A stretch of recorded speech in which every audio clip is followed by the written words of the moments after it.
今次講埋一隻德國陸軍嘅軍標咧，因為以前都講過一隻海軍軍標噶啦。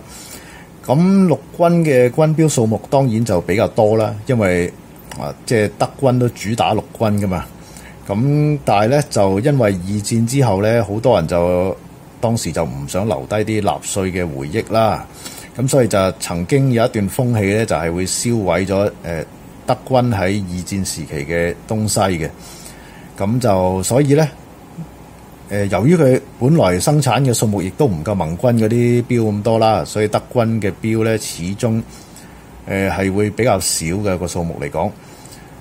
咁但係咧就你要揾都揾到嘅，但係個狀態好唔好就好難講啦。咁由於時間關係咧，我就先開咗個機芯俾大家睇先啦。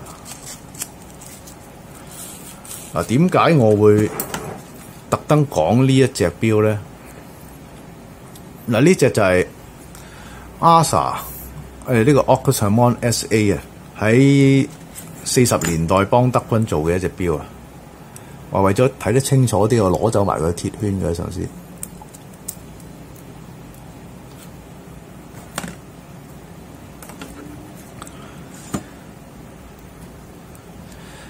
嗱，呢個 August Hermann SA 咧，因為而家佢仲有呢個品牌嘅，但係佢就唔用 ASA 呢個寫法啦，佢用翻正寫全寫。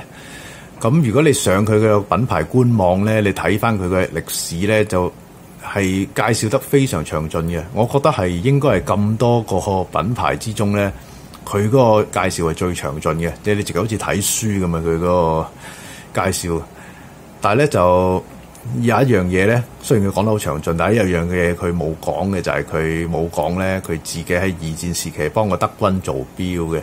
咁當然啦，明白嘅，呢啲嘢唔方便擺上去官網嘅，係咪？咁但係咧就佢隻錶咧，呢隻錶咧其實真係做得好好嘅。點解咧？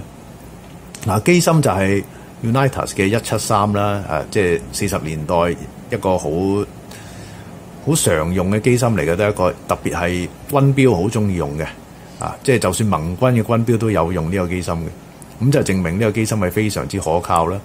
咁我點解話佢 ASA 做得好好咧？就係因為即係你講真，你有幾可啊會見到二戰嘅軍標係會有甲板打磨嘅，係咪？好少見到嘅。當然有其他牌子，佢唔係佢唯一一個牌子會咁樣做啦，但係大部分其實都唔會有甲板嘅打磨嘅。咁雖然佢打磨唔算特別出色啦，但係有都係一件幾奇怪或者幾變態嘅事嚟嘅，因為軍標點解要咁做咧？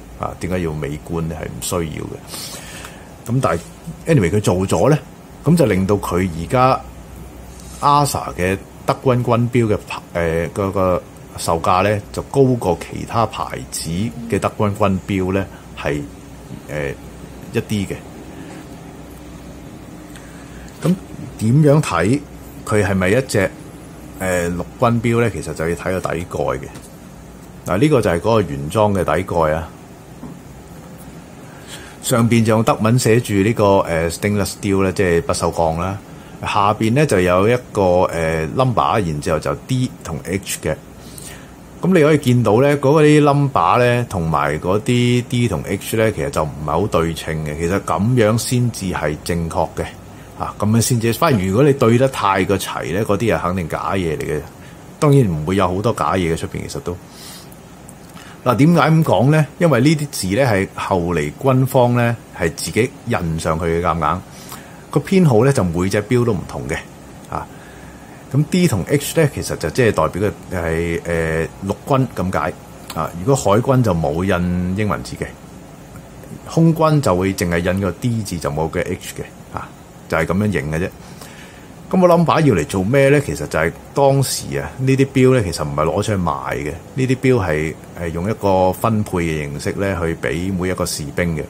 咁每一個士兵領取隻錶嘅時候咧，佢軍方都會有做記錄嘅，即係邊個士兵攞咗邊個 number 嘅錶咧。咁其實就係講緊呢個 number。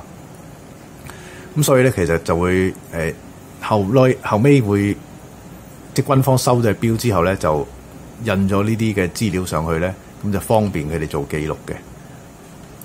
咁啊底蓋啊，有啲圓圈紋啊咁樣啦，就係咁。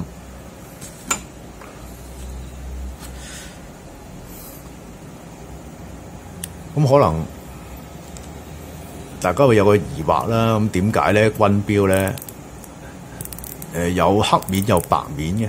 即係我上次呢隻咧就白面嘅 ，OK， 海軍標就白面嘅，咁點解陸軍標要黑面咧？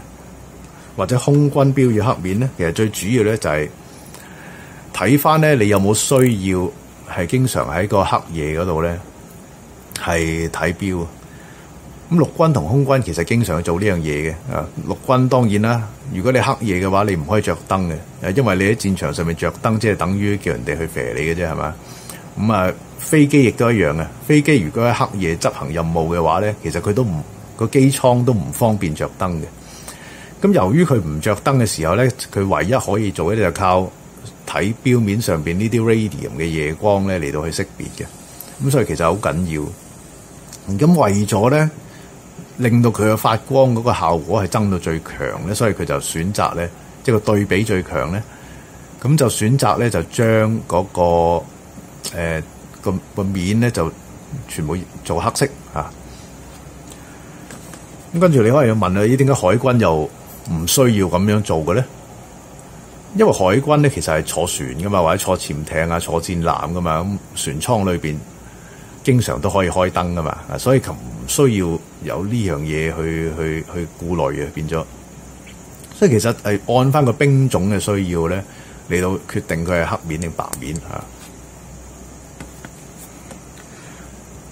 咁或者講多少少ASA 呢個牌子啦，1898年喺瑞士成立嘅。咁其實佢呢個牌子咧就同兩個機芯嘅大牌子就好有淵源嘅，一個就係 Valjoux。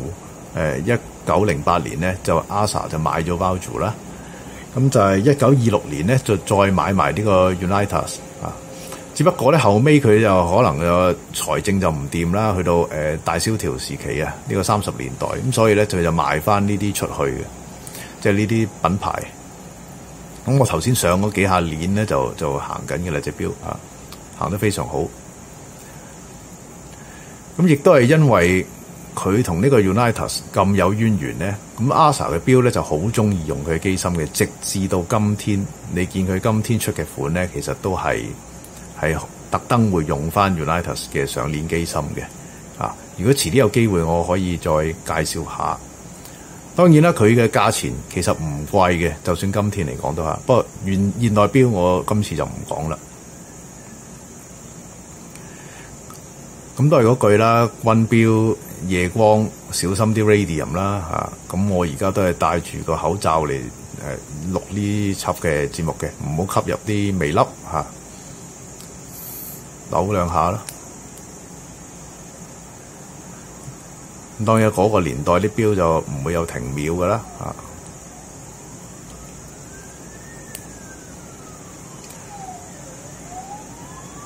好，就係一隻ASA 二戰時期德軍嘅陸軍軍錶，多謝大家。